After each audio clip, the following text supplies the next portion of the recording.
Thank you, Mr Speaker. I want to begin by, as others have done, thanking the Minister for consulting the Green Party on his draft bill last night, and again recording that the Green Party will be abstaining on this bill. And I know others have been puzzled by that. But the simple fact is this. This bill does two things. One of those things we strongly support and the other we strongly oppose. It leaves us with no other respectable position. So, Mr Speaker, I want to continue from where I left off with the second reading speech.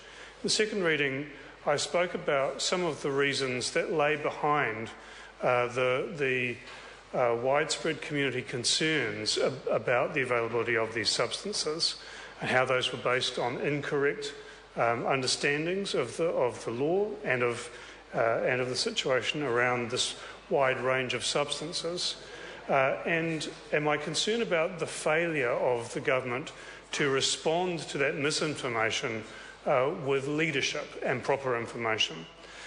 In this speech, Mr Speaker, I want to focus not so much on that issue as on the response of government to the current situation.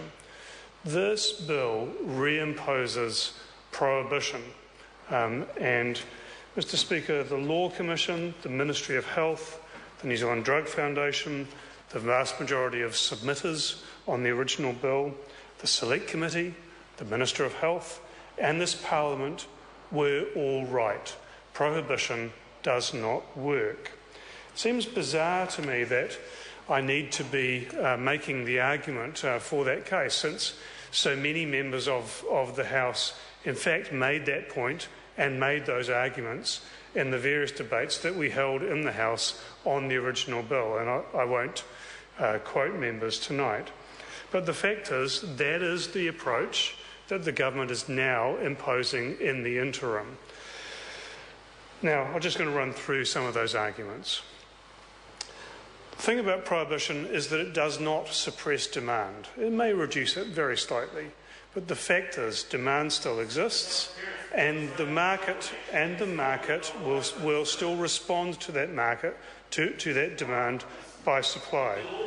So, Mr Speaker, in a couple of months' time, if the Campbell Live program takes its camera crews out to Nainai, maybe from about 10 o'clock through to maybe 1 or 2 in the morning, and instead of to the shop, it goes to the alley behind the shop, it's going to find demand being met by supply. Mr Speaker, prohibition takes supply out of the hands of regulated, controlled retailers and instead puts that supply into the hands of criminal gangs or other illicit suppliers.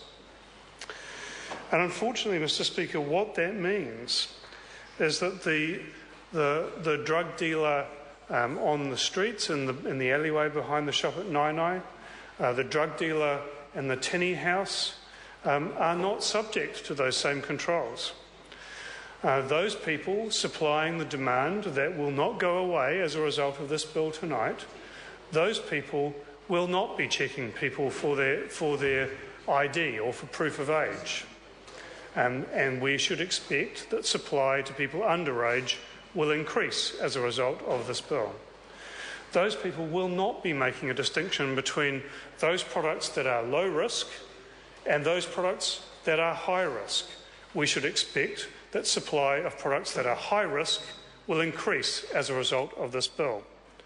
Those people, those illicit drug dealers, Mr Speaker, will, in addition to having a range of psychoactive substances, those currently legal and those that are currently illegal, will also, in another pocket, have other drugs like methamphetamine, Mr Speaker. And so the product of this bill will be that the demand that will not go away as a result of this bill will also be met by increased supply of currently illicit drugs. So, Mr Speaker, we're going to be seeing a significant increase in harm.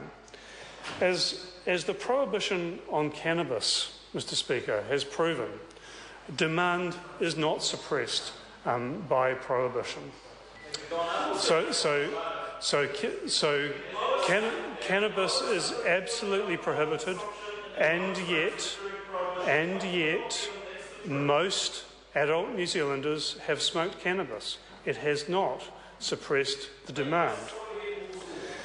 Further, Mr. Speaker, this bill that's going to be passed tonight, and I respect the fact that the Green Party speaks in a minority on this bill, undermines the very act that it amends. Because what will happen, Mr. Speaker, as this bill is passed, is that it will set the platform for illicit chains of supply for psychoactive substances. And those chains of supply will still exist when the bill takes full effect. So rather than a managed transition in which we move from a completely unregulated market through to a regulated market, we do our best in the passage of this bill to undermine the regime that we're trying to impose. Mr. Speaker, others have spoken about the need for treatment services to be put in place, because one of the consequences of this bill that any people who do have some degree of dependence on any of the substances that currently exist will find that they suddenly have no access to a legal supply of the substance to which they are dependent. So that is one of the problems around supply. I welcome Mr. Ryle's comments about the preparations that he has made, but I note that none of that actually increases the supply of treatment services. None of that actually deals with the withdrawal that we fully anticipate, that Dr. Leo Shep has spoken about, that we should anticipate with this bill. There is another matter related to access to treatment services. With the passage of this bill, those people who wish to access treatment services or who have need of accessing treatment services will find those treatment services harder to access. And that's for a couple of reasons, Mr. Speaker. The first of those is that there will no longer be information at the point of sale or on the products about how to access treatment services. So that's one of the reasons. The other reason, Mr. Speaker, is that in order for people to be able to access treatment services once this bill has passed, they will need to admit to criminal offending. And that, Mr. Speaker, will be a significant barrier for many, as it is for those who require treatment for dependence on other currently illicit substances. Mr. Speaker, finally I want to speak about stockpiling, and there's been some reference to stockpiling in this debate tonight. One of the consequences of this bill and of the government's approach to this bill is that there will be stockpiling. There has already been stockpiling. And the consequence of that is twofold. On one hand, it actually increases the supply of these substances to fuel the illicit trade that we should fully anticipate will take effect from tomorrow night. And on the other hand, it also means that individuals will have much larger quantities of these substances that will become illicit.